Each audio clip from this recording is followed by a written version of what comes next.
முருகன் ஒரு தமிழ் கடவுளா இல்லையா தெரியுமா? பொதுவா நம்ம எல்லாருமே சொல்ற ஒண்ணு, முருகன் அப்படிங்கிறவரு சிவன் அப்புறம் பார்வதியோட 2வது மகன், ஒரு மிகப்பெரிய தமிழ் கடவுள் அப்படின்னு. ஆனா நம்ம வரலாற்றுல என்ன சொல்லியிருக்காங்க அப்படின்னா, முருகன் அப்படிங்கிறவரு ஒரு குறிஞ்சி நில தலைவன் அப்படின்னும், மலையும் மலை சார்ந்த மொத்த இடத்தையும் ஒரு மன்னனா மக்களை வழி நடத்தி கொண்டு போன ஒருத்தர் அப்படின்னு சொல்லியிருக்காங்க.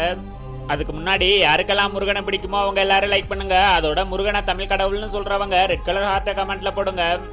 அதோட சிவன் முருகனுக்கும் விநாயகருக்கும் ஒரு போட்டி வச்சப்ப தீர்ப்பை கரெக்டா சொல்லல அப்படின்னு அது சிவனையே எதிர்த்து தனக்குன்னு தனி ஒரு இடத்த உருவாக்குன ஒரு கடவுள். இதுல பல பேர் நம்புற ஒண்ணு, நம்ம எப்படி இறந்த பல பேரை ஒரு கடவுளா வழிபடுறோமோ அதே மாதிரி தமிழ் மண்ணோட முப்பாட்டனா இருந்து மக்களை காத்த ஒருத்தர் தான் தமிழ் கடவுளா இருக்கிற முருகன். இதெல்லாம் இருந்தாலும் பல புராணங்கள சொன்ன ஒண்ணு, உழவு அப்படிங்கிற ஒண்ண முருகன் தான் அறிமுகப்படுத்தினாரு அப்படின்னும், தன்னோட ஆயுதமான வேலையை எடுத்துக்கிட்டு மக்களை கஷ்டப்படுத்தின ஒரு அரக்கனை அழிக்க 6 படையை உருவாக்கி அந்த அரக்கனை அழிச்சிருக்காரு. அதனாலதான் முருகன் அறுபடை வீரன் அப்படின்னு சொல்லுவாங்க.